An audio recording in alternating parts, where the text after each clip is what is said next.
Le vieux pick-up s'éteignit dans un dernier tout-sautement, son moteur rendant finalement les armes devant la carcasse d'une station-service fantôme.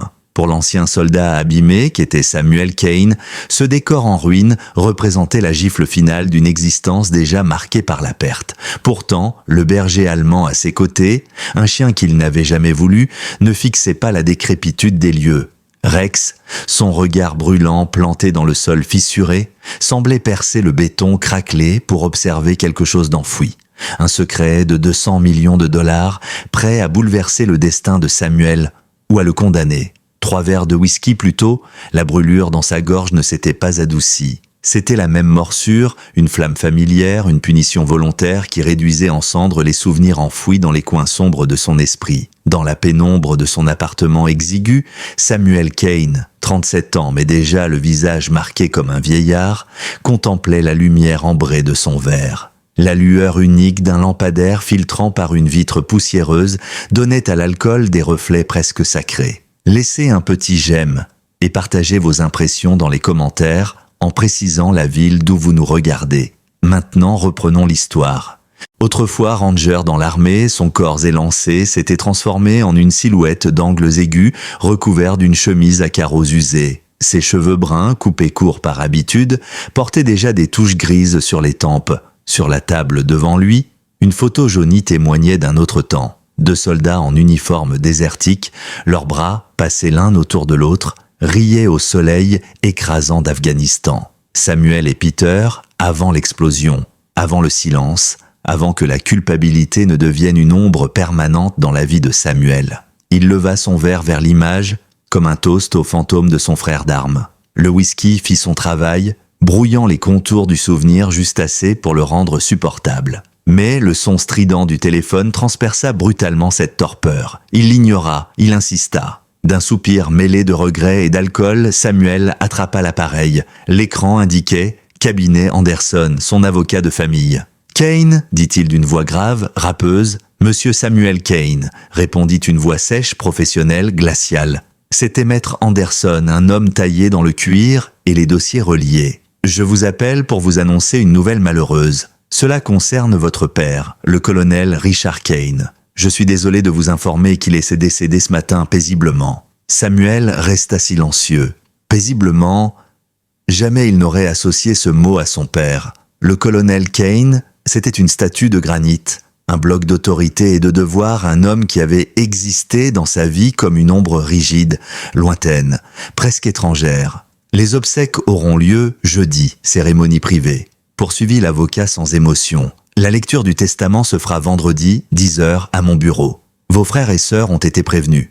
Je vous demande d'être ponctuel. La ligne se coupa avant même que Samuel n'ouvre la bouche. Il resta figé, le téléphone à la main, contemplant son reflet dans l'écran noir. Une étoile lointaine venait de s'éteindre et il n'en ressentait rien. 2 jours plus tard, Samuel se retrouva dans la froideur aseptisée d'une salle de conférence du cabinet Anderson. Par provocation ou simple détachement, il avait choisi de venir tel qu'il était, chemise à carreaux, jeans usés, bottes tachées d'huile. Face à lui, ses frères et sœurs ressemblaient à des publicités pour des magazines de luxe. David, son aîné, incarnait le succès clinquant. Entrepreneur en technologie, costume taillé sur mesure valant plusieurs mois de loyer, montre hors de prix à laquelle ses yeux revenaient sans cesse, comme si chaque seconde perdue ici était une perte calculée. À côté de lui, Evelyn, sa sœur jumelle, heartbroker, renommée, baignait dans une élégance froide. Sa robe ivoire épousait son port altier, sa chevelure blonde tirée en chignon parfait. Son regard glissa sur Samuel sans haine mais avec ce mépris doux, cette pitié qui blesse plus que la cruauté. Anderson, l'avocat, un homme longiligne aux cheveux blanchis par l'âge, ouvrit le testament d'une voix monotone. Legs à des associations, dispositions pour d'anciens employés, puis vint le moment des héritiers principaux. À David, un trust colossal. À Evelyn, un fonds équivalent, ainsi que l'appartement de ville. Samuel n'attendait rien, il ne voulait rien. Et à mon fils Samuel, lut Anderson d'un ton toujours égal, je lègue l'intégralité de la propriété située à Stonehaven dans le Montana, comprenant l'entreprise attenante et tout ce qu'elle contient. Puisse-t-il y trouver un but ? Le silence tomba. David éclata d'un rire incrédule. Stonehaven ? Tu veux dire cette station-service en ruine ? C'est ça qu'il reçoit ? Evelyne posa une main manucurée sur le bras de son frère. « David, arrête! Papa avait ses raisons. C'est un lieu simple, calme. »« Calme ?» ricana David. « C'est un tombeau au milieu de nulle part. Ça lui va parfaitement.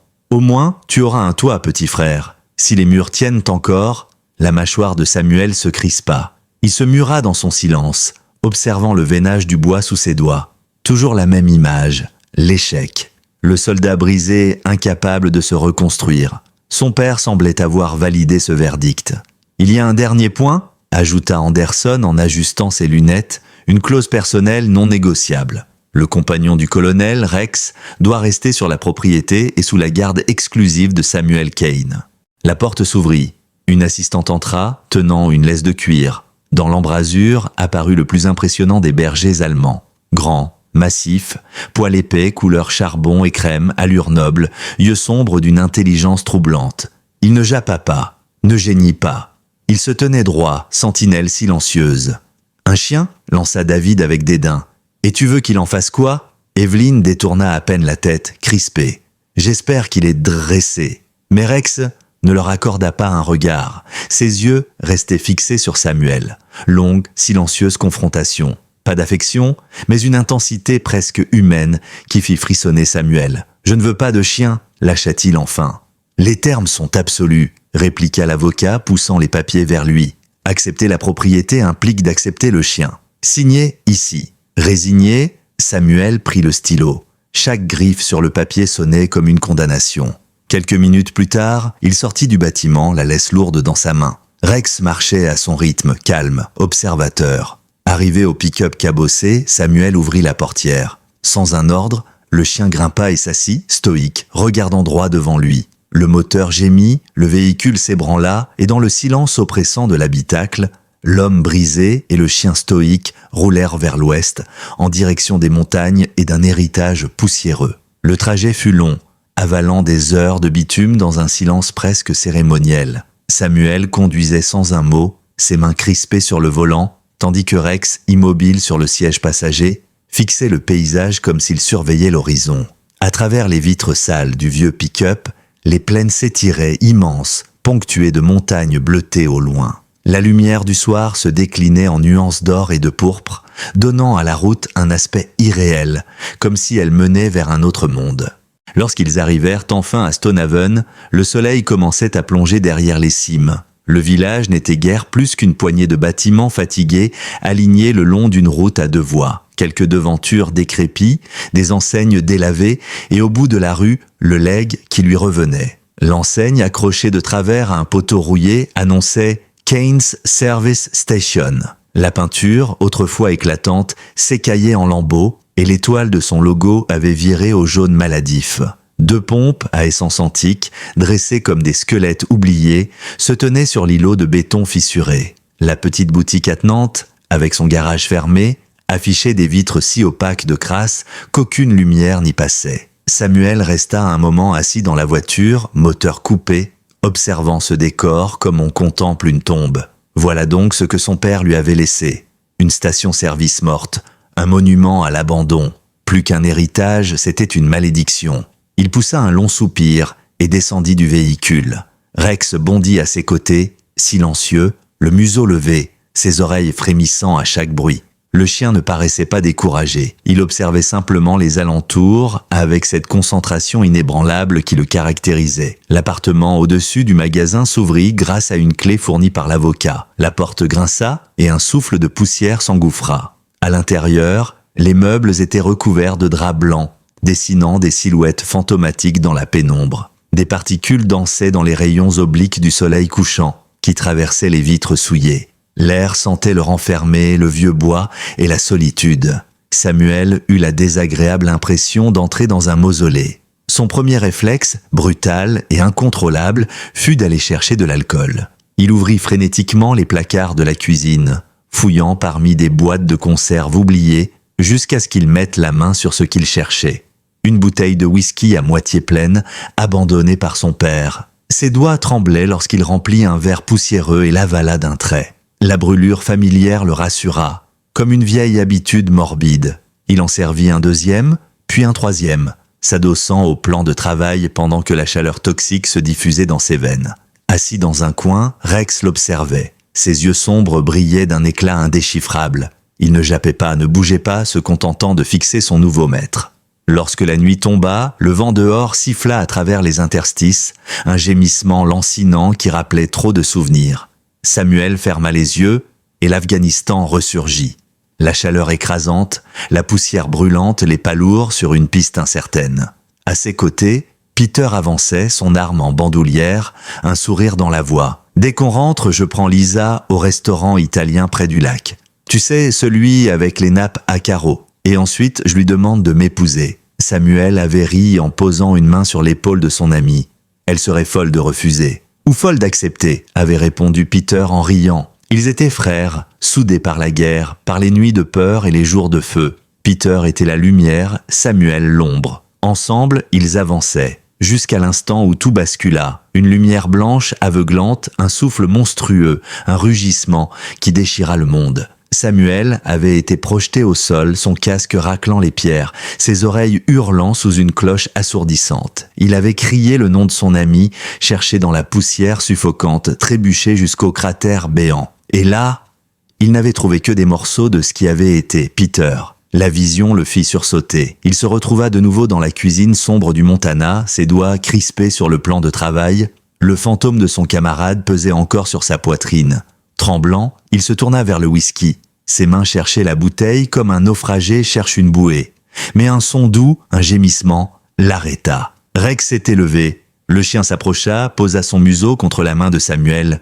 Celui-ci tenta de le repousser. « Va-t'en » grogna-t-il, la voix chargée. Mais l'animal insista, posant cette fois une patte lourde sur son bras, empêchant la bouteille de se lever. Le geste était simple, ferme, sans agressivité. Samuel fixa cette patte, puis les yeux du chien. Il y lut quelque chose qu'il n'attendait pas, une compréhension silencieuse, presque humaine, une prière muette. Il resta figé, incapable de boire. Finalement, dans un grognement de frustration, il laissa retomber la bouteille sur le comptoir. Rex resta planté devant, se positionnant comme un mur vivant entre l'alcool et lui. Samuel s'assit lourdement sur une chaise, les yeux fixés sur le chien. Et pour la première fois depuis longtemps, il sentit qu'il n'était pas complètement seul. Le lendemain matin, les rayons blafards de l'aube filtrèrent par les vitres crasseuses. Samuel se réveilla sans ce poids écrasant de l'ivresse. Sa tête était lourde, mais son esprit étonnamment clair. Son regard se posa sur la bouteille encore debout sur le comptoir, et juste devant elle, allongé comme un gardien inflexible, Rex. Le chien avait dormi là, interposé entre lui et la tentation. Samuel comprit qu'ils avaient passé un pacte silencieux. Le ventre creux, il se décida à explorer le magasin en bas, espérant y trouver quelque chose à manger. Les étagères croulaient sous des boîtes et des paquets défraîchis, témoins d'un temps révolu. Mais ce n'était pas la nourriture qui retint son attention. Rex avait quitté son côté et s'était dirigé derrière le comptoir. Le museau collé au sol, il reniflait avec insistance, puis se mit à gratter un carreau de linoléum décoloré. « Hé, arrête ça !» lança Samuel en s'approchant. Mais Rex continua, ses griffes raclant le sol, jusqu'à pousser un aboiement bref et sec. Son regard alternait entre le carreau et son maître, comme pour lui dire « Regarde !» Samuel s'agenouilla, passa la main sur la dalle. Elle semblait différente des autres, légèrement instable. Avec un soupir d'agacement mêlé à une curiosité naissante, il alla chercher un pied de biche dans le garage attenant. Revenant au carreau, il força l'outil dans l'interstice. Un craquement sec, puis la dalle céda. Sous le plancher, un espace creux. Et là, posé sur une toile huilée, un coffre métallique d'un verre militaire. Le cœur de Samuel accéléra. Il tira le coffre, lourd et solide, fermé par un cadenas robuste. L'objet n'avait rien d'un vestige anodin. Ce n'était pas un accessoire oublié dans une station-service. C'était un coffre de soldat soigneusement dissimulé. Rex, assis à côté, le fixait avec cette intensité qui le rendait presque inquiétant. « Qu'est-ce que tu as trouvé, hein ?» murmura Samuel, la gorge sèche. Il remonte le coffre dans l'appartement. Après plusieurs coups de marteau et de burin, le cadenas céda. En ouvrant le couvercle, une odeur de papier ancien et de cuir usé se libéra. Dedans, tout était rangé avec une rigueur militaire. Tout en haut, des objets personnels, les plaques d'identification de son père, une médaille inconnue et un portefeuille en cuir usé. À l'intérieur, une photo délavée. Une femme souriante, au regard doux, sa mère. Elle était morte quand il était enfant, et voir son visage ici, précieusement conservé, le frappa en plein cœur. Sous ces reliques, un objet étrange, une clé lourde en laiton, ornée de motifs mécaniques complexes. Et enfin, au fond du coffre, un carnet rigide vert olive semblable à un journal militaire. Samuel l'ouvrit. Pas d'écriture lisible, mais des pages entières couvertes de chiffres et de lettres, une suite codée, méthodique. Un frisson le parcourut. Il connaissait ce type de codage. Ce n'était pas impossible à briser. Mais cela nécessiterait du temps, de la patience et une discipline qu'il n'avait pas pratiquée depuis longtemps. Mais pour la première fois depuis des mois, il sentit une étincelle, un objectif, une mission. Et Rex, allongé à ses pieds, le regardait comme s'il avait attendu ce moment depuis toujours. Les jours suivants s'écoulèrent dans un mélange de solitude, de poussière et de concentration acharnée. Samuel avait posé le carnet de son père sur la table de la cuisine, à côté de feuilles couvertes de gris et de notes griffonnées. Les pages codées, denses et méthodiques, ressemblaient à un mur infranchissable. Pourtant, il connaissait ce langage. Ancien ranger, il avait été formé au code de substitution, aux cryptographies de terrain. Lentement, patiemment, il commença à dénouer les premiers nœuds. Chaque soir, il s'asseyait face au journal, le stylo à la main, les yeux rivés sur les suites de symboles. À mesure qu'il avançait, une étrange lucidité l'envahissait. L'alcool, autrefois maître de ses soirées, restait intact sur le comptoir. La bouteille demeurait là, gardée par Rex, qui veillait comme une statue vivante. Samuel ne buvait plus. Son obsession était ailleurs. Au fil de ses décryptages, des fragments de vérité émergèrent. Le carnet mentionnait des réunions clandestines, des transmissions codées, des noms de codes énigmatiques, et surtout, la petite ville de Stonehaven apparaissait encore et encore comme un pivot invisible d'opérations bien plus vastes. Le langage n'était pas celui d'un simple militaire, c'était celui d'un espion, d'un stratège travaillant dans l'ombre. Au bout de 3 jours, alors que ses yeux brûlaient de fatigue et que ses mains tremblaient d'excitation, Rex se leva. Le chien s'étira, puis vint poser son museau contre la main inerte de Samuel, comme pour lui rappeler qu'il n'était pas seul. Mais quand Samuel voulut retourner à ses notes, Rex insista, gémissant doucement avant de marcher vers l'escalier menant au garage. Il se retourna, fixant son maître comme pour dire « Viens ». Samuel, soupirant, finit par le suivre. Le garage sentait l'huile rance et le métal rouillé. Une ampoule nue diffusait une lumière vacillante. Rex ne perdit pas de temps. Il trotta jusqu'au fond, devant un immense panneau métallique couvert d'interrupteurs hors d'usage et d'étiquettes effacées. Là, il se mit à renifler avec insistance, puis donna des coups de museau sur une partie précise du panneau. Intrigué, Samuel s'agenouilla. Ce qu'il prenait pour un simple boulon hexagonal recouvert de rouille avait en réalité une forme parfaite, trop nette pour être anodine. Il sortit la clé de laiton trouvée dans le coffre et la rapprocha. Le mécanisme s'emboîta avec une précision chirurgicale.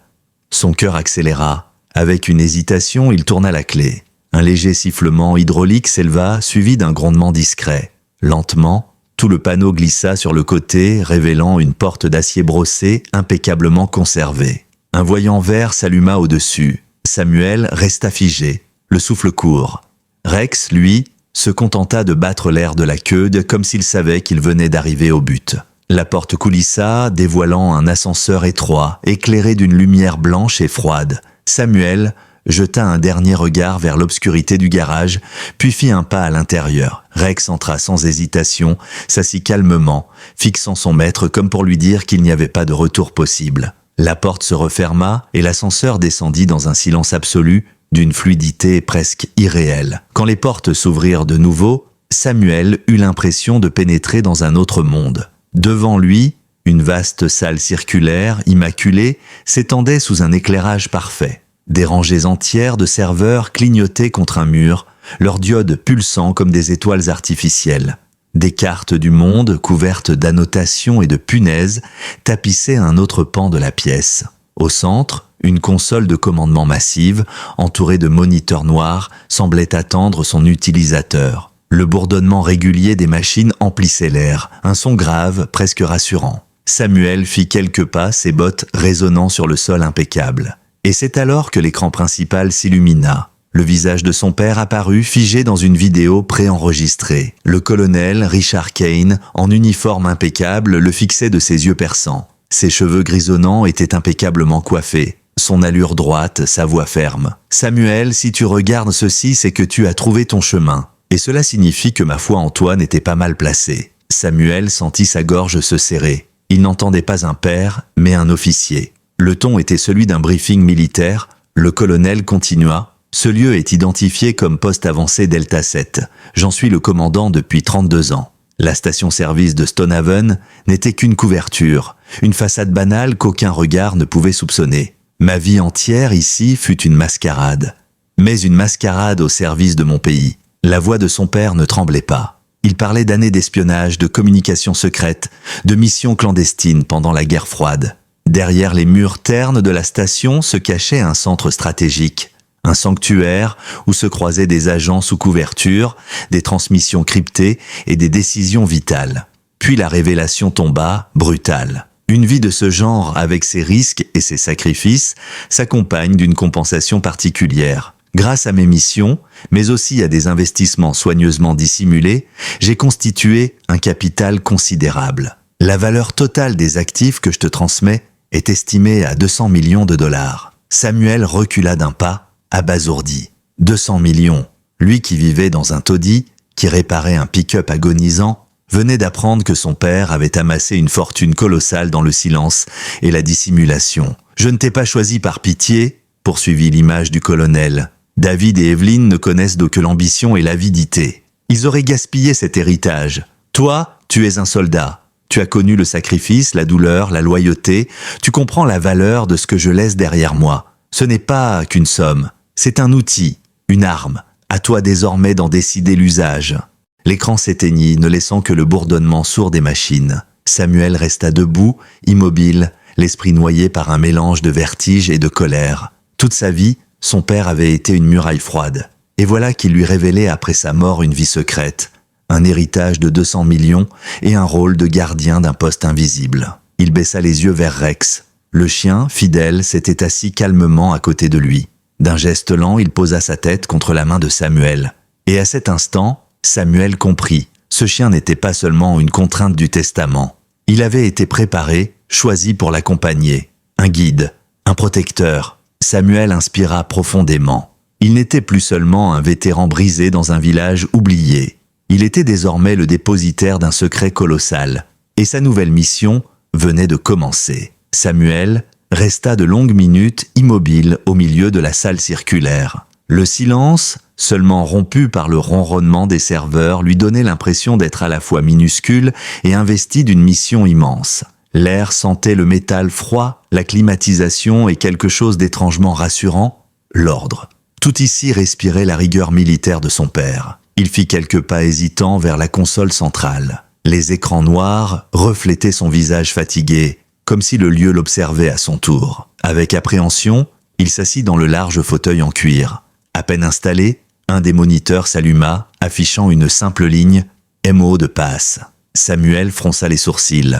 Son père n'avait pas parlé d'un mot de passe. Il tenta d'abord le sien, sa date de naissance, le prénom de sa mère. Échec. Chaque tentative faisait apparaître la mention « accès refusé ». Puis il se souvint du carnet codé. Dans l'un des passages qu'il avait réussi à traduire, une date revenait sans cesse, celle de l'achat de la station-service. Il tapa la combinaison, l'écran vibra un instant, puis s'ouvrit sur un bureau minimaliste, avec un unique dossier intitulé « Lire en premier ». Ses doigts tremblaient en cliquant dessus. Le document se révéla être un manuel rédigé par son père. Pas une lettre d'adieu, pas une confession, mais un guide technique, précis, sans la moindre émotion. Les paragraphes décrivaient les générateurs autonomes du bunker, les systèmes de communication satellitaire cryptés, les procédures en cas d'intrusion. Chaque page témoignait de la minutie glaciale du colonel. Mais une section attira particulièrement son attention. Protocole de contact. Des phrases banales y étaient listées, accompagnées de réponses à donner, de simples salutations transformées en code. Samuel relut plusieurs fois une ligne qui lui sembla marquante. Défi. Les étoiles brillent fort à Stonehaven. Réponse. Mais la lune est toujours plus claire au-dessus des montagnes. Un frisson parcourut son échine. C'était la preuve que ce bunker n'avait pas seulement été un sanctuaire technique. Il avait été un point de contact actif. Des agents avaient traversé cette station poussiéreuse en pensant acheter un soda, alors qu'ils passaient en réalité des messages cruciaux. Il passa plusieurs heures à explorer les fichiers, découvrant des logs de communication, des relevés financiers, des notes cryptées sur des opérations qu'il comprenait à peine. Tout cela dépassait de loin ce qu'il avait imaginé. À chaque page, il voyait s'effriter l'image qu'il avait de son père. Non plus seulement le militaire rigide qui avait régné sur son enfance, mais un homme double vivant une vie secrète, commandant un avant-poste de l'ombre. Lorsqu'il remonta enfin à la surface, l'air froid de la nuit lui parut brutal. Il referma soigneusement la porte dissimulée du garage, le cœur encore battant. Dans l'appartement, la bouteille de whisky était toujours là. Son regard s'y attarda un instant, puis il la prit, marcha jusqu'à l'évier et vida tout son contenu dans le siphon. L'odeur âcre emplit la pièce, puis disparut. En relevant la tête, il se vit dans le reflet de la vitre sale. Ses yeux n'avaient plus l'air de ceux d'un homme brisé, mais d'un soldat qui avait retrouvé une mission. Rex, fidèle, posa sa tête contre sa jambe. Les jours suivants, Samuel s'imposa une routine stricte. Le matin, il réparait peu à peu la station. Il nettoyait les vitres, huilait les gonds, rouvrait les étagères. La sueur et la poussière étaient une forme de purification. Le soir, il descendait dans le bunker et étudiait. Le journal de son père devenait chaque jour un peu plus lisible, et chaque mot décrypté révélait une part de l'ombre dans laquelle sa famille avait vécu. Un après-midi, alors qu'il rangeait des outils dans le garage, la cloche au-dessus de la porte du magasin tinta. Le son résonna dans l'air comme un coup de tonnerre. C'était la première fois que quelqu'un entrait depuis qu'il avait hérité des lieux. Samuel s'essuya les mains et passa derrière le comptoir, essayant de paraître naturel. La porte s'ouvrit. Un homme d'une 50aine d'années entra, vêtu simplement d'un coupe-vent bleu et d'un pantalon beige. Il avait des traits banals, un visage qu'on oublie facilement. Ses yeux, cependant, étaient trop vifs, trop attentifs. Il parcourut les rayons, prit une bouteille d'eau et s'approcha du comptoir. « 2 $, dit Samuel d'une voix qu'il espéra neutre. L'homme sortit un billet, puis, levant les yeux vers la fenêtre, dit d'un ton presque distrait « Les étoiles brillent fort à Stonehaven ». Le cœur de Samuel fit un bond. C'était la phrase, celle du manuel, le défi. Tout son corps se crispa. Un silence pesa une fraction de seconde, puis, avec une gorge sèche, il répondit « Mais la lune est toujours plus claire au-dessus des montagnes. » Il l'avait dit trop fort, trop raide, comme une récitation. Mais l'homme hocha imperceptiblement la tête, sans montrer la moindre émotion. Il prit sa monnaie, glissa la bouteille dans sa poche et sortit. La porte tinta à nouveau, et 1 minute plus tard, le bruit d'une voiture qui démarre s'éloigna dans la rue déserte. Samuel resta immobile derrière le comptoir, le souffle court. C'était donc réel. Le manuel n'était pas un vestige, mais un outil encore en usage. La station n'était pas seulement un héritage poussiéreux. Elle était vivante. Il remonta dans son appartement, s'assit face à la vitre et fixa longtemps l'horizon. Ses doigts caressèrent machinalement la tête de Rex. Ce n'était plus seulement une question de survie ou de rédemption. Désormais, il était en première ligne d'une mission plus vaste qu'il ne l'aurait jamais imaginée. Le matin suivant, la lumière pâle du Montana baignait la station dans une atmosphère presque paisible. Samuel, en jean usé et chemise ouverte sur un t-shirt délavé, balayait la poussière accumulée sur le trottoir fissuré. Rex, allongé non loin, observait la route déserte, les oreilles adressées comme s'il guettait un danger invisible. Cette illusion de normalité vola en éclats quand un SUV noir, aux vitres teintées, s'arrêta devant la station. La portière claqua et David, son frère aîné, en sortit avec son assurance habituelle. Costume hors de prix, lunettes de soleil, montre qui brillait comme un trophée. Derrière lui, Evelyn descendit à son tour, élégante, la démarche froide, un sac de créateur pendant au bras. Leur simple présence contrastait violemment avec la poussière et la décrépitude des lieux. « Eh bien, commença David en retirant ses lunettes, voilà notre ermite préféré. Toujours dans ton élément, Samy. » Samuel serra les dents mais ne répondit pas. Il continua de balayer, ignorant volontairement le sourire narquois de son frère. Evelyn, elle, balaya les alentours du regard, ses lèvres pincées. « Ce lieu, soupira-t-elle, papa avait vraiment le chic pour les symboles. C'est tellement... » Toi, Rex s'était redressé, planté devant Samuel comme une ombre vivante. David fit un pas en avant, et le chien émit un grondement sourd, grave, qui fit reculer son frère d'instinct. David éclata d'un rire forcé. Charmant, vraiment charmant. Qu'est-ce que vous voulez ? Demanda enfin Samuel, la voix basse, rauque. David croisa les bras. Simple, on veut discuter de la succession. Tu sais très bien que tu n'es pas fait pour gérer tout ça. Une station en ruine, une propriété immense, des responsabilités que tu n'as jamais su assumer. Alors voilà ma proposition, tu signes quelques papiers et on s'arrange pour que tu repartes avec une somme confortable. De quoi t'acheter un nouveau pick-up, peut-être même un petit appartement en ville, et nous, on reprend le reste. Samuel lâcha son balai et planta ses yeux dans ceux de son frère. Et par le reste ? Tu veux dire quoi exactement ? David haussa les épaules, faussement innocent. Tout, les terres, les bâtiments et tout ce qui va avec. Il avait prononcé cette dernière phrase avec une hésitation imperceptible. Mais Samuel l'avait entendu. Son frère savait. Pas tout, mais assez pour comprendre que cet héritage n'était pas qu'un tas de pierres. Peut-être avait-il deviné l'existence d'une valeur cachée. Peut-être même que leur père lui avait laissé des indices. Evelyne intervint, posant une main délicate sur l'avant-bras de David. « Samuel, tu dois être réaliste. Tu as toujours eu du mal à gérer ta propre vie. Comment veux-tu gérer un héritage pareil ? Papa voulait sûrement t'offrir une seconde chance, mais soyons honnêtes, tu n'as pas la discipline et tu n'as pas les ressources. » Ces mots étaient doux, presque maternels, mais ils transperçaient Samuel comme des aiguilles. Pendant un instant, il sentit le poids de ses échecs lui tomber dessus à nouveau. L'alcool, les cauchemars, l'incapacité à reconstruire quoi que ce soit. Mais Rex, immobile à ses pieds, le ramena à la réalité. Le chien le fixait avec une intensité implacable, comme pour lui rappeler qu'il n'était plus seul et qu'il avait une mission. Samuel redressa les épaules. « Non, je garde ce qui est à moi. » Un silence tendu s'installa. David perdit son sourire. Evelyne baissa les yeux, mais ses mâchoires serrées révélaient sa colère. Finalement, David glissa ses lunettes sur son nez et recula vers le SUV. « Tu fais une erreur, Samy. Une erreur que tu regretteras. » Quelques secondes plus tard, le véhicule disparut dans un nuage de poussière, laissant derrière lui un silence pesant. Samuel posa une main sur la tête de Rex. « Ils savent quelque chose, murmura-t-il, et ils ne lâcheront pas. » Ce soir-là, dans le bunker, Samuel reprit ses recherches. Les fichiers de son père mentionnaient des noms de code, des transferts financiers et surtout un ensemble de comptes offshore. Il réalisa que les 200 millions de dollars n'étaient pas stockés dans une banque traditionnelle. C'était un réseau complexe de sociétés écrans, de fonds masqués, d'investissements secrets. Tout était protégé par des couches de cryptographie et de procédures. Sans le carnet et les codes, impossible d'y accéder. Et soudain Samuel comprit, David et Evelyne n'avaient pas les clés. Mais ils savaient que quelque chose d'immense dormait, ici. Leur visite n'était qu'un avertissement. Bientôt, ils passeraient à une offensive plus directe.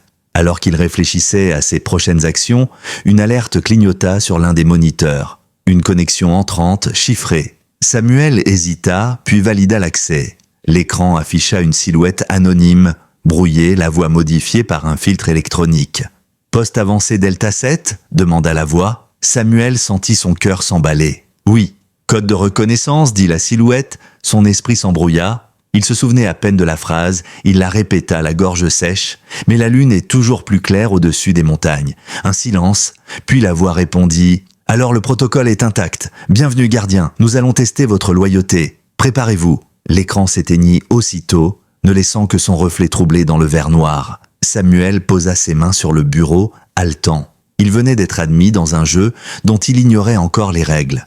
Et désormais, il n'avait plus le droit à l'erreur. La nuit était tombée sur Stonehaven et l'air froid s'infiltrait dans les moindres fissures de la vieille station-service. Samuel s'était assis dans le fauteuil du bunker, les yeux fixés sur les écrans noirs. La voix déformée de la veille résonnait encore dans sa tête. « Nous allons tester votre loyauté. Préparez-vous. » Il ne savait pas quoi attendre. Une attaque informatique, une visite d'agent secret, une épreuve psychologique, tout semblait possible. Rex, allongé à ses pieds, ouvrit un œil à la moindre variation sonore. Ses oreilles vibraient au rythme des bruits invisibles de la nuit. Vers 2 heures du matin, un bip aigu retentit dans la salle. Un message venait d'apparaître sur l'écran central. Aucun expéditeur, seulement une phrase. « Va au croisement de Willow Creek avant l'aube. Tu n'as qu'une chance ?» Samuel resta immobile quelques secondes. Tout son corps protestait à l'idée de plonger tête baissée dans un piège. Mais quelque chose en lui, ce vieux réflexe de soldat, lui murmura que refuser revenait à signer son arrêt de mort. Ces gens voulaient savoir s'il était digne de reprendre la place du colonel Kane. Il devait prouver qu'il n'était pas qu'un vétéran brisé. Il se leva, enfila sa veste militaire élimée et prit son vieux revolver. Rex bondit sur ses pattes, prêt, comme s'il avait attendu cet instant depuis toujours. La route menant à Willow Creek était déserte, avalée par l'obscurité. Les phares fatigués du pick-up peinaient à percer l'épaisse brume qui s'élevait des champs. À plusieurs reprises, Samuel jeta un coup d'œil vers Rex, assis droit sur le siège passager, les yeux fixés droit devant. Le chien ne tremblait pas. Il paraissait concentré. Arrivé au croisement, Samuel coupa le moteur. L'endroit était lugubre, une vieille enseigne routière tordue, des herbes hautes et un silence lourd. L'odeur d'humidité flottait dans l'air. Il sortit du véhicule, son arme dissimulée sous la veste. Rex sauta souplement à terre, les muscles tendus. Un grincement soudain attira leur attention. Une camionnette blanche venait de s'approcher lentement. Ses phares éteints, elle s'immobilisa à quelques mètres. La portière s'ouvrit et 2 hommes en descendirent. Visage fermé, casquette basse, silhouette robuste. L'un d'eux tenait un sac en toile usé. « Samuel Kane ?» demanda le premier, sa voix ferme. Samuel hocha la tête. Son doigt glissa instinctivement près de la détente de son revolver. « Ton père nous avait prévenu ?» continua l'homme. « On devait tester ton cran. Voici le protocole. » Il ouvrit le sac et en sortit une enveloppe scellée d'un cachet rouge. Dedans, il y a une adresse.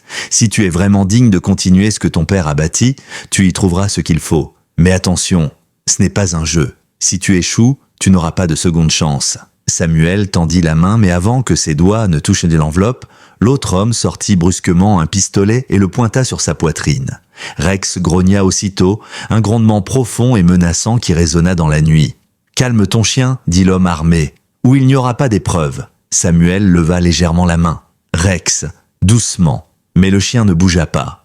Ses crocs brillaient dans l'obscurité, ses muscles bandaient comme des arcs. Le moindre mouvement suspect, et il allait bondir. Le premier homme esquissa un sourire froid. « Bien, on voulait voir ça. La loyauté de ton partenaire. Tu vois, ton père nous avait parlé de ce chien. Pas un animal ordinaire. Un projet expérimental, dressé pour obéir à une lignée précise. Il n'est pas là par hasard. Si tu échoues, lui non plus ne suivra plus personne. » Ces mots frappèrent Samuel de plein fouet. Rex, un projet expérimental? Était-ce pour cela que le testament l'avait lié au chien? Tout commençait à prendre un sens. Finalement, l'homme armé abaissa son pistolet et jeta l'enveloppe au sol. « Montre-nous que tu es digne, Samuel. Après ça, on saura si tu as ce qu'il faut. » Sans un mot de plus, les 2 hommes remontèrent dans leur camionnette et disparurent dans la nuit. Samuel ramassa l'enveloppe. Son cœur battait à tout rompre. Il la serra contre lui, puis remonta dans le pick-up avec Rex.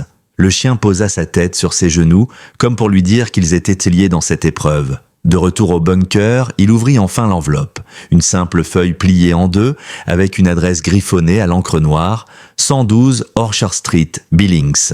En dessous, une phrase unique, « Récupère ce qui doit être protégé ». Samuel leva les yeux vers Rex. « Eh bien, mon vieux, on dirait qu'on a une mission. » Le chien remua la queue et pour la première fois depuis longtemps, Samuel sentit quelque chose qu'il croyait perdu. L'adrénaline d'une véritable opération. La route vers Billings s'étirait comme un ruban sans fin sous le ciel gris. Le pick-up cahotait sur l'asphalte usé, ses vieux amortisseurs protestant à chaque creux. Samuel, le regard fixé sur l'horizon, sentait l'adrénaline circuler dans ses veines comme au premier jour de ses missions en territoire ennemi. À ses côtés, Rex observait les champs défiler, immobile mais en alerte, ses oreilles captant chaque variation de son. La feuille froissée reposait sur le tableau de bord. 112 Orchard Street, une adresse sans autre précision. Mais ce genre d'instruction n'avait rien d'anodin, son père ne laissait rien au hasard. À l'approche de Billings, la lumière blafarde des lampadaires révélait une ville fatiguée, marquée par la rouille et l'oubli. Les néons de quelques bars clignotaient faiblement dans la nuit, et les vitrines vides témoignaient d'un commerce en déclin. Samuel gara son pick-up à 2 rues de l'adresse indiquée et continua à pied, Rex à ses côtés. Le numéro 112 se trouvait dans un quartier résidentiel ancien. Une petite maison de bois, façade délavée, volets fermés, comme abandonnée depuis des années. Pourtant, une sensation étrange flottait dans l'air. Rex reniflait, la truffe collée au sol, ses muscles tendus. Samuel posa sa main sur la poignée de la porte. Elle céda sans résistance, grinçant lugubrement. À l'intérieur, la poussière couvrait tout. Mais l'espace semblait trop ordonné. Pas de désordre, pas de traces de squat. Dans le salon, une bibliothèque bancale attirait l'œil. Sur la 3e étagère, un livre semblait déplacé. Samuel l'attrapa et sentit aussitôt le mécanisme céder. Un déclic métallique, puis un pan entier de la bibliothèque pivota en silence, révélant un passage secret. Son souffle se coupa. Il s'avança, arme en main. Derrière, un couloir étroit menait à une pièce minuscule, éclairée par une lampe automatique. Sur une table en métal reposait un attaché-case noir, fermé par 2 verrous. À côté, une simple enveloppe avec son nom inscrit en lettres fermes, Samuel. Il ouvrit l'enveloppe, les mains légèrement tremblantes. À l'intérieur, un mot écrit d'une écriture familière. Si tu lis ceci, alors tu as franchi la première étape. Ce que contient ce coffre ne doit pas tomber entre de mauvaises mains. Tu es désormais le seul gardien. Méfie-toi. D'autres savent de qu'il existe. RK. Samuel fixa l'attaché-case. Sa surface était froide, lourde comme chargée d'une tension invisible. Rex, lui, n'avait pas quitté des yeux l'entrée du couloir. Ses oreilles frémissaient. Un craquement soudain retentit. Une planche qui grince, mais pas sous son poids. Quelqu'un d'autre. Samuel se retourna aussitôt, arme levée. 3 silhouettes venaient d'apparaître dans le salon. Des hommes vêtus de noir, cagoulés, pistolets à la main. « Donne la mallette !» lança l'un d'eux d'une voix rauque. « Tout de suite, et tu sors d'ici vivant. » Le cœur de Samuel accéléra. Son doigt se crispa sur la détente, mais ils étaient 3, et l'espace trop exigu. La moindre erreur, et il serait réduit au silence. Rex grogna, un son guttural qui résonna dans la pièce étroite. Samuel comprit aussitôt. Ce chien n'était pas seulement un compagnon. Il était une arme, un soldat dressé pour ces moments-là. « Maintenant !» cria l'un des hommes. Rex bondit avant qu'il n'ait fini sa phrase. Une masse de muscles et de crocs lancée comme une flèche. Le premier assaillant fut projeté au sol dans un hurlement. Samuel ouvrit le feu sur le deuxième, la balle percutant son épaule et l'envoyant contre le mur. Le troisième riposta, les balles sifflant à quelques centimètres de son visage. Samuel plongea derrière la table métallique, serrant la mallette contre lui. La pièce se transforma en chaos. Coups de feu, grognements, cris. Rex tenait le premier homme au sol, ses mâchoires serrées sur son bras armé. Samuel fit feu de nouveau, touchant le troisième à la jambe. Celui-ci tomba lourdement, lâchant son arme dans un juron. Le silence retomba, seulement brisé par la respiration haletante de Samuel et les grognements étouffés de Rex. Les assaillants, blessés et neutralisés, ne pouvaient plus représenter une menace immédiate. Samuel attira Rex à lui d'un geste ferme, et le chien relâcha son emprise sans résister. Il n'y avait pas de temps à perdre. Des renforts pouvaient arriver à tout moment. Il attrapa la mallette, la serra contre lui, et sortit précipitamment par l'arrière de la maison, son cœur battant comme un tambour. Rex courait à ses côtés, agile, vigilant, prêt à intercepter le moindre danger. De retour dans le pick-up, Samuel lança le moteur, les pneus crissant sur l'asphalte. La mallette reposait sur le siège entre lui et Rex.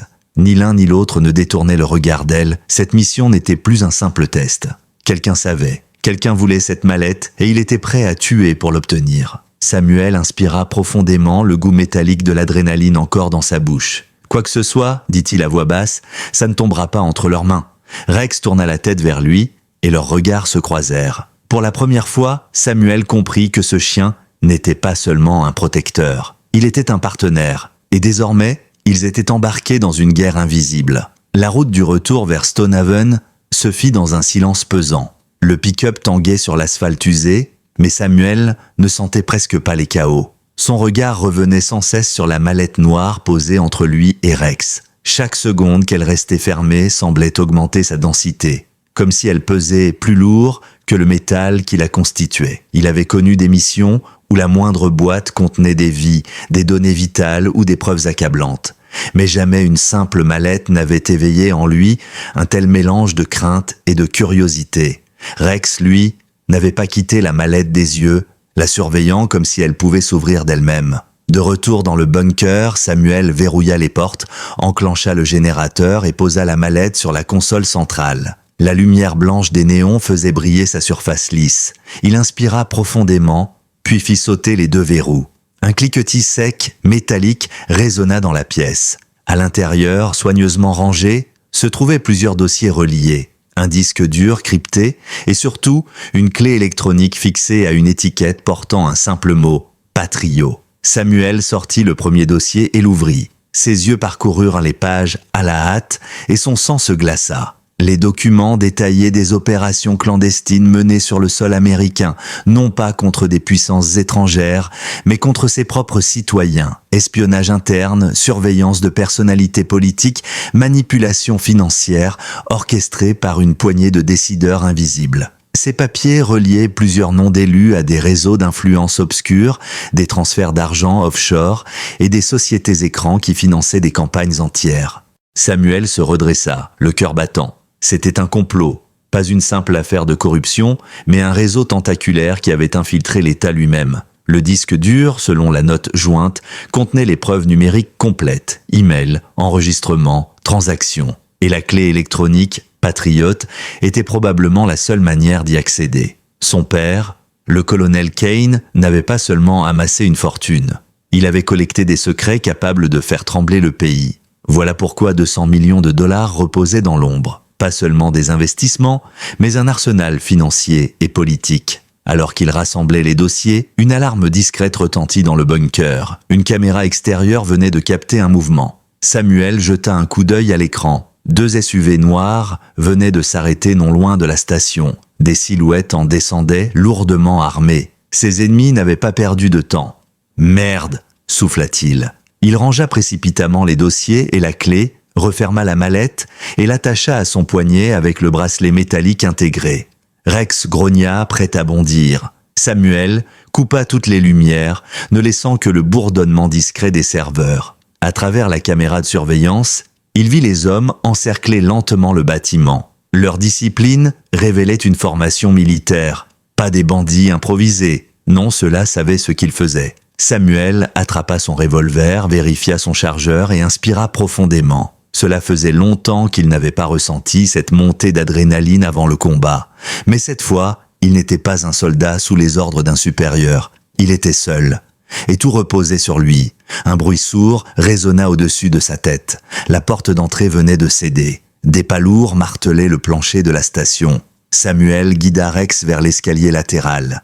Ils montèrent sans bruit, émergeant dans l'arrière-boutique obscure. L'odeur d'essence et de poussière emplissait l'air. Il se plaqua contre un mur, son arme serrée contre sa poitrine. Des voix basses s'élevaient à travers le magasin, des ordres secs. Les intrus fouillaient chaque recoin méthodique. Soudain, un rayon de lampe torche balaya l'arrière-boutique. Samuel tira une balle précise. Le faisceau s'éteignit aussitôt, accompagné d'un cri étouffé. Les autres répliquèrent aussitôt, leurs balles éclatant le bois et les étagères. Rex bondit sur le côté, profitant du chaos, et se lança sur l'un des hommes qui venait d'entrer. Le choc fut brutal.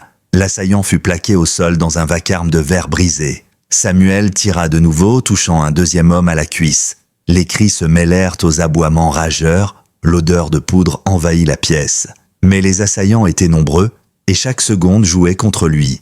Alors qu'il rechargeait, une grenade fumigène roula jusqu'à ses pieds. Un sifflement, puis une épaisse fumée blanche envahit l'arrière-boutique. Samuel toussa, aveuglé, ses poumons brûlants. Rex, lui, guida son maître à travers le brouillard en tirant légèrement sur sa manche, le poussant vers une sortie latérale. Ils débouchèrent dehors dans l'air glacé de la nuit. Samuel courut jusqu'au pick-up, la mallette toujours attachée à son poignet. Les SUV noirs les attendaient déjà, leurs phares allumés comme des yeux de prédateurs. Il n'hésita pas. « Monte, Rex !» cria-t-il en ouvrant la portière. Le chien bondit à l'intérieur et Samuel lança le moteur. Les pneus hurlèrent sur le gravier alors que les SUV s'élançaient à leur poursuite. Les phares dans son rétroviseur ressemblaient à une meute de loups affamés. La mallette était bien plus qu'un héritage. Elle était une bombe à retardement. Et désormais, tout le monde la voulait. Le moteur du vieux pick-up rugissait, ses pneus glissant sur l'asphalte humide. Dans le rétroviseur, les phares des SUV noirs brûlaient comme 2 prédateurs affamés qui se rapprochaient inexorablement. Samuel serra le volant si fort que ses jointures blanchirent. La mallette attachée à son poignet cognait contre sa cuisse à chaque chaos, rappel constant de ce qu'il portait, la clé d'un secret capable d'ébranler des puissances invisibles. Rex, debout sur la banquette, grognait face aux lumières qui les poursuivaient. Il n'était pas effrayé, il était prêt. Ses yeux brillaient d'une intensité presque surnaturelle dans la pénombre. Une rafale de tirs éclata derrière eux. Les vitres arrière du pick-up explosèrent en éclats tranchants. Samuel baissa instinctivement la tête et accéléra. Le moteur gémit, mais tint bon. Les balles ricochaient sur la carrosserie rouillée, transformant le véhicule en cercueil roulant. Il devait les semer. Il connaissait la région mieux que ces types. Il tourna brusquement sur un chemin de terre à peine visible. La poussière s'éleva en nuages opaques, engloutissant la route. Les SUV suivirent, leurs phares découpant la nuit comme des lames. La piste menait vers une vieille carrière abandonnée. Samuel se souvenait de cet endroit, des pentes abruptes, des cul-de-sac traîtres, un piège parfait ou une tombe. Il avala sa salive. Pas le choix. Il fit déraper le pick-up descendant une rampe de gravier, les freins hurlant. Derrière lui, les SUV s'engouffrèrent à leur tour, projetant des gerbes de poussière. Samuel coupa les phares et serra les dents. Dans l'obscurité, seul le clair de lune guidait sa trajectoire. Les poursuivants, eux, continuaient de tirer. Les éclairs des détonations illuminant les silhouettes menaçantes.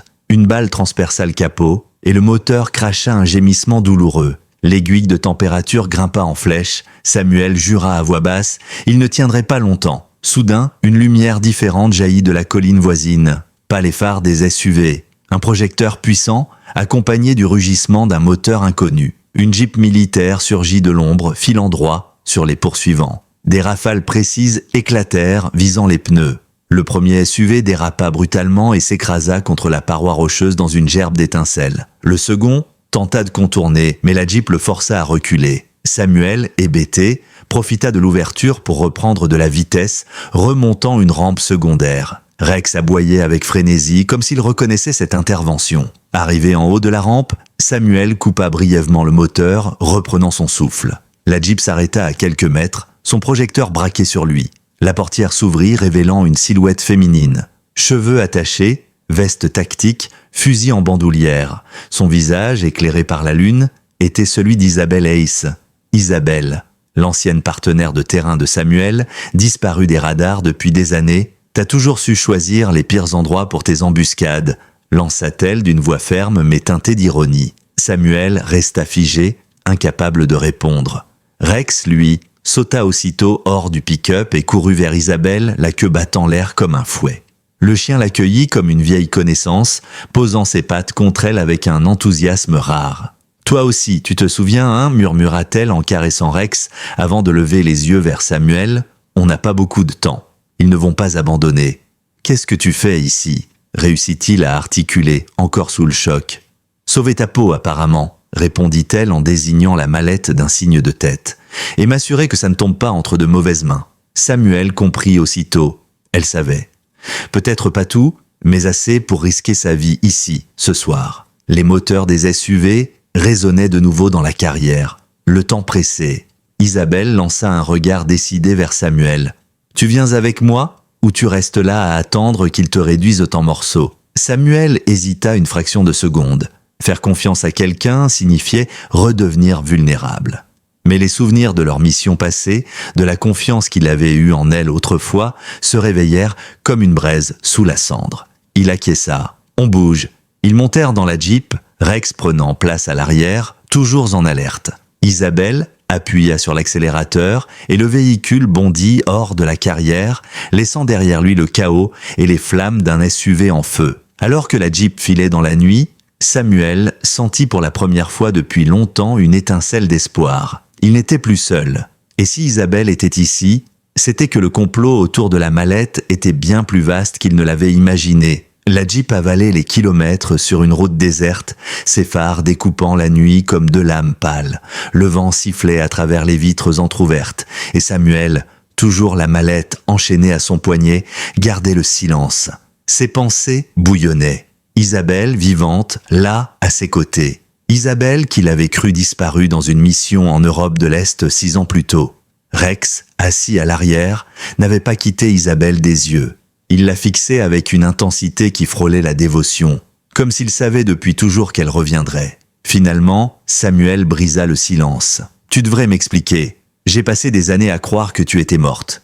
Et maintenant, tu débarques avec une Jeep blindée, comme si tu avais attendu pile ce moment. » Isabelle garda son regard fixé sur la route, ses mains fermes sur le volant. « Officiellement, je suis morte. Et c'est mieux comme ça. Ton père a tout arrangé. » Le cœur de Samuel se serra. « Mon père ? » « Oui, » dit-elle d'une voix calme. Le colonel Kane savait que sa croisade contre ce réseau finirait par l'engloutir. Il m'a demandé de disparaître, de rester dans l'ombre, prête à revenir uniquement si toi, tu prenais la relève. Samuel resta interdit, ses doigts crispés sur la mallette.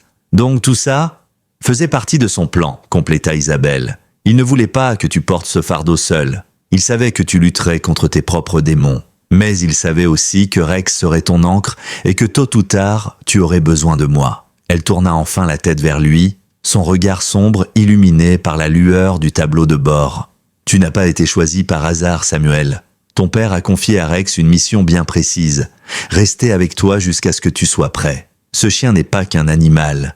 Il a été entraîné dans un programme expérimental. Obéissance totale, instinct tactique, mais surtout, une loyauté inébranlable envers la lignée Kane. Samuel sentit son estomac se nouer. Une partie de lui avait pressenti que Rex n'était pas ordinaire, mais entendre Isabelle le confirmer donnait à la vérité un goût amer. Son père, encore une fois, avait tout contrôlé. « Alors je ne suis qu'un pion dans son jeu », lâcha-t-il, amer. « Non », rectifia Isabelle fermement. « Tu es la pièce maîtresse. Tu n'as pas idée de la puissance des preuves contenues dans cette mallette. Ton père a passé 20 ans à rassembler de quoi faire tomber des sénateurs, des généraux, des magnates de la finance. S'il avait tenté de tout révéler, il aurait été exécuté avant même d'ouvrir la bouche. Mais toi, il ne s'attendait pas à ce que tu reprennes le flambeau. » Un silence lourd s'installa. Samuel se sentait à la fois trahi et terriblement responsable. Puis, Isabelle ajouta, plus bas, « Et ce n'est pas seulement une question d'argent ou de politique. Ce réseau a des ramifications dans l'armement, dans la recherche et même dans des programmes biologiques interdits. Si ces informations disparaissent, tout recommence. Mais si elles sortent au grand jour, c'est l'équilibre du pays entier qui pourrait basculer. » Rex émit un grondement sourd, comme s'il confirmait ses mots. Samuel posa instinctivement sa main sur sa tête, cherchant un repère dans ce chaos. La Jeep bifurqua brusquement sur un chemin forestier. Isabelle coupa les phares et roula encore quelques minutes avant de s'arrêter près d'une cabane isolée. Elle coupa le moteur et inspira profondément. On ne peut pas rester longtemps. Il te traque grâce à la mallette. Mais on doit l'ouvrir, et tu dois voir de tes propres yeux ce qu'elle contient vraiment. Ils descendirent, Rex bondissant aussitôt pour inspecter les alentours. La cabane était rudimentaire mais solide, un ancien relais de chasse reconverti en refuge. À l'intérieur, Isabelle allume une lampe à huile projetant une lumière vacillante sur les murs de bois. Samuel posa la mallette sur la table. Ses doigts tremblaient légèrement quand il inséra la clé électronique Patriote dans le port du disque dur. L'écran du vieux portable d'Isabelle s'illumina, une interface cryptée apparaissant aussitôt. Des dossiers classés par code s'affichèrent. Opération Silent Dagger, Project Helix, Blackstream Protocol. Samuel cliqua sur le premier. Des vidéos apparurent, des réunions secrètes, des enregistrements de conversations entre sénateurs et officiers, évoquant des manipulations de vote, des assassinats déguisés en accidents. Le tout avec des preuves irréfutables. Samuel sentit sa gorge se serrer. Chaque fichier ouvrait une nouvelle plaie. Son père avait eu raison. Ces documents pouvaient ébranler l'édifice entier du pouvoir. Mais à quel prix? Si ça sort, murmura-t-il, ce sera le chaos. Oui, répondit Isabelle, mais si ça reste caché, ce sera l'asservissement. À cet instant, Rex se mit à aboyer avec insistance, son corps raide comme une statue. Isabelle se leva d'un bond et colla son œil à une fente de la fenêtre. Des phares approchaient dans la forêt, plusieurs véhicules. « Ils nous ont retrouvés » souffla-t-elle. Elle attrapa son fusil, Samuel son revolver. Rex se posta devant la porte, prêt à se jeter sur la première silhouette qui franchirait le seuil. Le piège se refermait. Mais cette fois, Samuel n'était plus seul. Le grondement des moteurs emplissait la forêt comme une meute de loups encerclant leur proie. Isabelle souffla doucement, son fusil fermement calé contre son épaule. Samuel vérifia son revolver, une vieille habitude qui lui donnait au moins l'illusion de contrôle. La cabane vibrait déjà sous le martèlement des pas. Rex, posté devant la porte, grognait d'un son sourd et régulier. Chaque fibre de son corps était tendue vers l'affrontement à venir. Samuel le connaissait, ce n'était pas un grognement de peur, mais celui d'un soldat qui attend le signal pour charger. Les premiers coups de feu éclatèrent. Les vitres de la cabane explosèrent en éclats, projetant des fragments de verre dans la pièce. Samuel plongea derrière la table, Isabelle visa aussitôt et tira. Sa balle éclata le projecteur d'un des véhicules, plongeant une partie de la clairière dans l'obscurité. « Ils sont au moins une douzaine », murmura Isabelle en rechargeant. « On va être submergés. » Samuel jeta un regard à Rex. Le chien n'avait pas bougé, comme s'il attendait son ordre. Ses yeux fixaient la porte avec une intensité glaciale. Samuel inspira profondément. Pas tant qu'on respire encore, un impact sourd secoua le bois de la porte, un bélier improvisé. Le battant céda partiellement, un rayon de lumière perça la cabane. Dans le vacarme, Samuel tira 2 coups secs. Un cri retentit dehors. Rex bondit à travers l'ouverture et disparut dans la nuit. Des hurlements suivirent aussitôt, accompagnés de coups de feu désordonnés. Isabelle esquissa un sourire bref. « Ton chien vaut 10 hommes. » Samuel, lui, ressentait un mélange de fierté et d'inquiétude. Rex était une force, mais il n'était pas invincible. Le temps sembla se dilater. Les minutes devinrent des secondes, hachées par les détonations. Isabelle couvrait l'arrière, Samuel l'avant, tandis que Rex frappait comme un fantôme, surgissant et disparaissant dans la pénombre. Chaque cri étouffé au dehors prouvait qu'il continuait à tenir le terrain. Puis soudain, une voix tonna au mégaphone. « Samuel Kane, on a ce qu'on veut. Rends-nous la mallette et ton chien, et vous sortirez vivant. » Le silence pesant qui suivit n'avait rien d'un simple ultimatum. Samuel sentit une sueur froide lui glisser dans le dos. Il savait. Il ne visait pas seulement les dossiers, il visait Rex. « Pourquoi Rex ?» demanda-t-il, haletant. Isabelle serra la mâchoire. « Parce qu'il est plus qu'un chien, Samuel. Ton père m'avait prévenu, mais je n'avais pas osé te le dire. »« Quoi encore ?» explosa Samuel. Elle inspira profondément. « Rex n'est pas seulement un soldat canin, il a été programmé. Pas par une puce ou des drogues, mais par un conditionnement génétique. Ton père a travaillé avec une unité secrète et Rex est l'un des prototypes. Sa loyauté n'est pas seulement dressée, elle est inscrite en lui.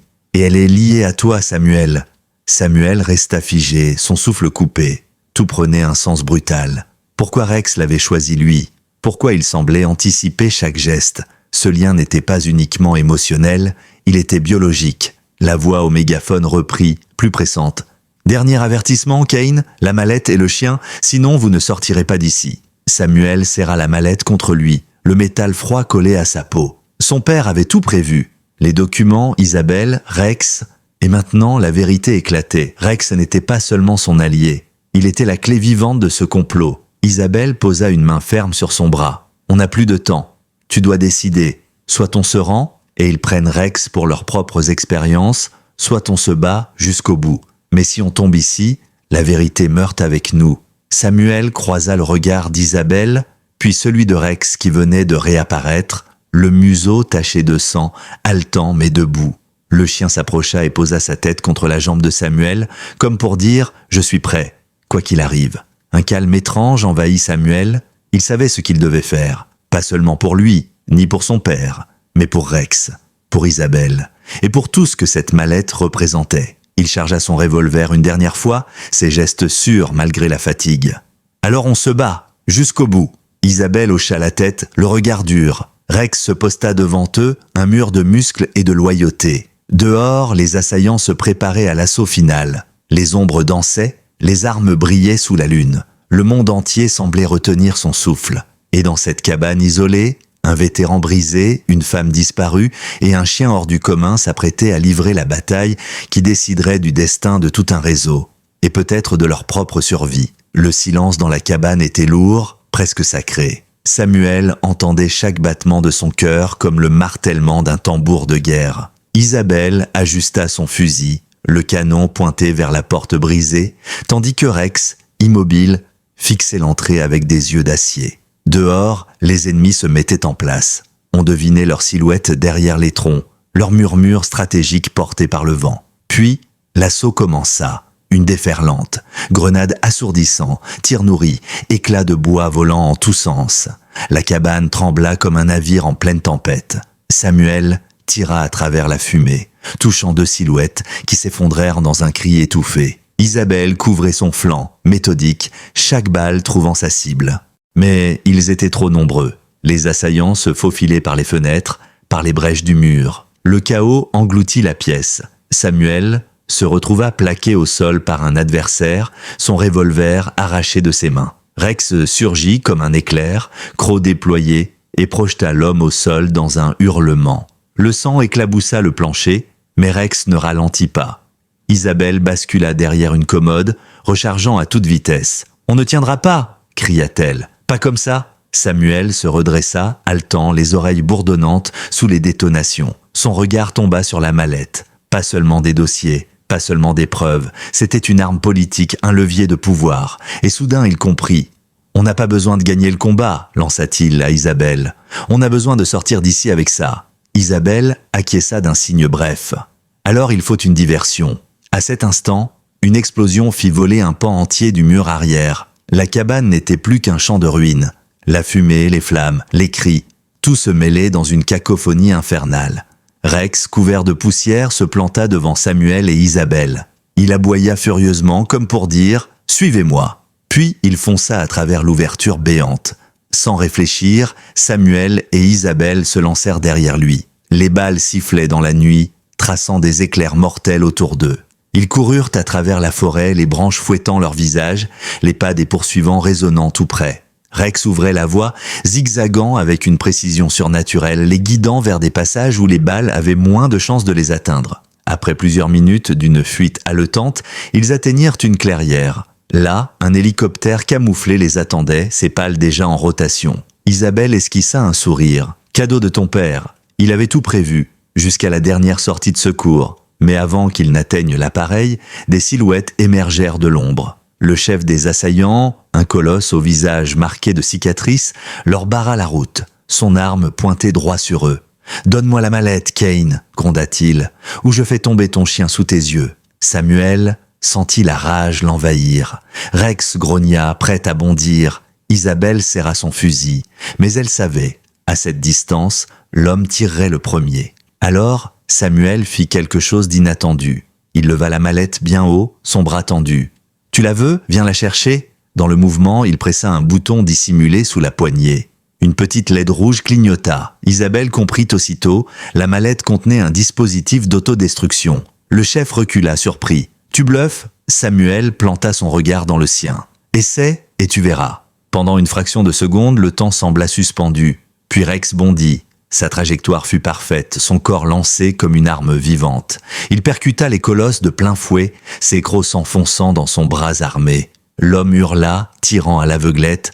La balle frôla Samuel, qui plongea et roula au sol. Isabelle, elle, saisit l'ouverture et tira. Le chef s'écroula, son arme glissant dans l'herbe. Essoufflé, le trio courut jusqu'à l'hélicoptère. Isabelle aida Samuel à monter à bord tandis que Rex bondissait agilement derrière eux. L'appareil s'éleva dans le ciel au moment où d'autres silhouettes débouchaient dans la clairière, tirant en vain vers les pales qui les aveuglaient. À travers la vitre, Samuel observa les flammes dévorer la cabane et les hommes minuscules hurler de rage. La mallette reposait encore à son poignet, intacte. Rex, haletant mais indemne, posa sa tête contre lui. Isabelle, assise en face, le fixait avec un mélange de fatigue et de respect. « Tu sais que ce qu'il y a là-dedans peut renverser tout un pays », dit-elle en désignant la mallette. Samuel baissa les yeux. « Alors il faudra choisir avec soin à qui le remettre. Mais une chose est sûre, ce ne sera pas eux. » L'hélicoptère s'enfonça dans la nuit, emportant avec lui un vétéran marqué par la guerre, une femme revenue de l'ombre et un chien plus qu'exceptionnel. Leurs cicatrices n'avaient pas disparu, mais elles étaient devenues une armure. Ensemble, ils portaient désormais le fardeau de la vérité et la promesse que, quoi qu'il arrive, personne ne pourrait jamais les briser.